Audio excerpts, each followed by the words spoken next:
Every day when we drive through our local towns, we notice new establishments in our shopping centers, new housing projects, and even some older historic homes that have just always been there. How does this stuff happen? Have you ever wondered how town issues are resolved or how town events are organized? Well, there is a group of volunteers in your local town that are part of a civic association who give their time to look after the community. Now, what is it exactly that civic associations do? You might as well ask, what don't civics do? We're volunteers to do everything to try to improve life in our neighborhoods. From crime and safety to development and beautification, we work with elected officials, the police, and more to make things better. And like many people, I joined my civic because I saw problems in my town that I wanted to fix, and I knew I couldn't do it alone. There's power in numbers. Well, for me, civic associations bring together members of communities. I got involved in a civic association primarily because I wanted to make a difference for my neighbors and then also for the youth that were in the community. My main reason for joining the Quorum Civic was to help in any way to make the Quorum community a better and safer community. For almost 20 years, we had an empty, dead gas station and mini strip mall right smack in the center of Middle Island, where routes 25 and 21 intersect, the heart of Middle Island, and really kind of the heart of the Longwood community. It was once the site of Pfeiffer's General Store where folks gathered all the time to buy things, exchange news, and have a great time. And the current property owner was actually being paid money to not let a rival pharmacy be built there. We met with that owner as a civic and pressured that owner regularly, and he finally agreed to end that arrangement.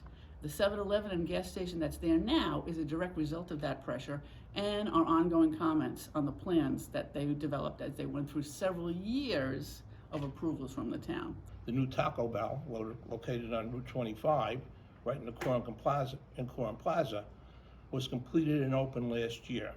Our civic played a strong role in advocating keeping all parties interested and working together during the long permit process.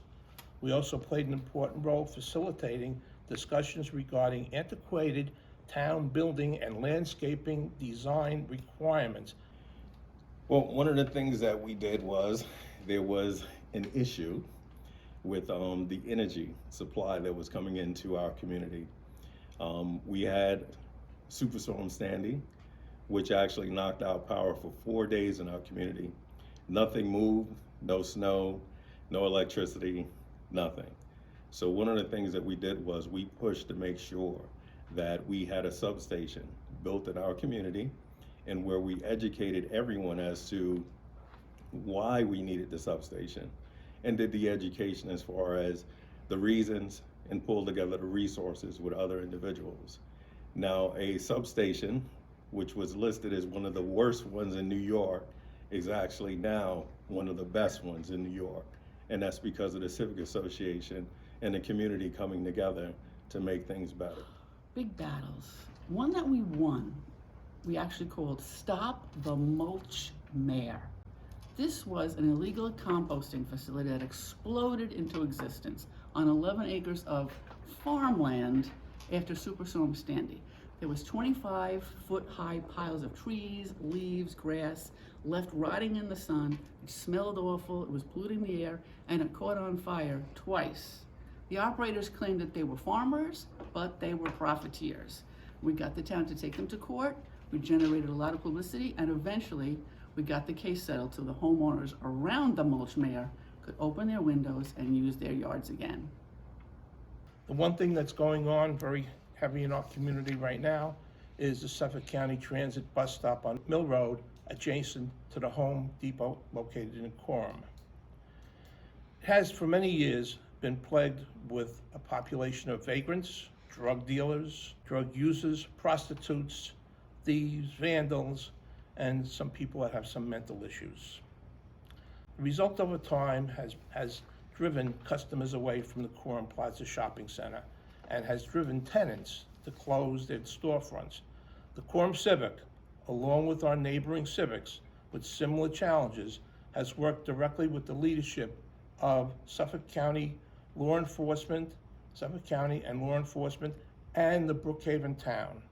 Last year, our Civic began direct communication with our county legislators, the Suffolk County Transportation Board, the Department of Public Works, our state assembly, our state senate, and our local law enforcement officials. This effect has spread not only to our community, but our Middle Island community, Gordon Heights community, our Ridge community, and the rest of greater Longwood neighborhood, which is illustrated by our up-and-coming Take Back 25 community cleanup event on April 2nd.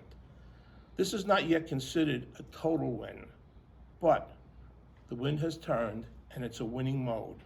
The Civic is especially proud of this effort done by our Longwood community. One of the biggest battles that we actually had to do as a Civic was perceptions. A lot of people had negative perceptions on certain things, and we had to actually work together with every individual, from the person that felt that they had no voice in the community to individuals that spoke the loudest and felt that they were the ones that needed to be heard and everything needed to be done their way. In the Civic Association, the battle we had was bringing those two sides together and then changing the perception that just because you're the biggest doesn't always mean that you're right, and just because you're the smallest doesn't mean that you are not supposed to be heard. And then also, in the perception side, it's about letting individuals know your community, you're responsible for it, and you have to let other people know how proud of your community you are and let them see the positive qualities that your community has.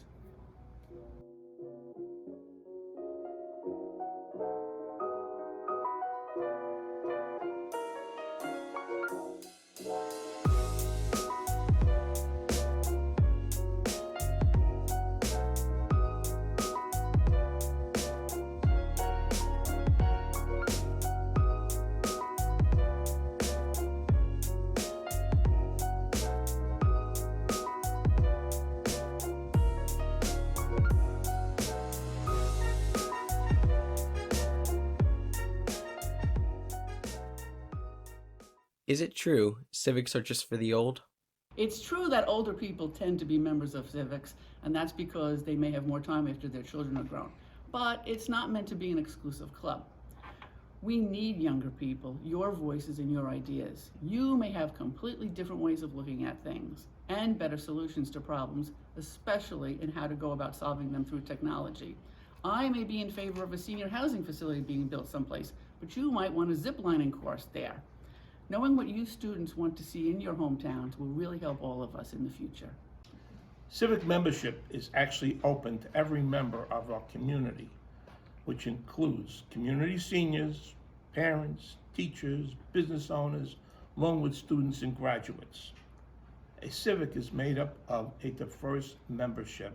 A civic that is made up of a diverse membership is a strong civic voice that can advocate for the needs and wants of our entire community. If you truly believe in your community, we can make the civics into a multi-level, very, very wide, diverse association and organization within our community.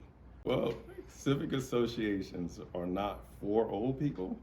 One of the things that you will see in a civic association is older people, but in there being older people, one of the things that you have to understand as being a youth is that we have a responsibility as being elders to make sure that the things that our parents gave us, that we make things better for you.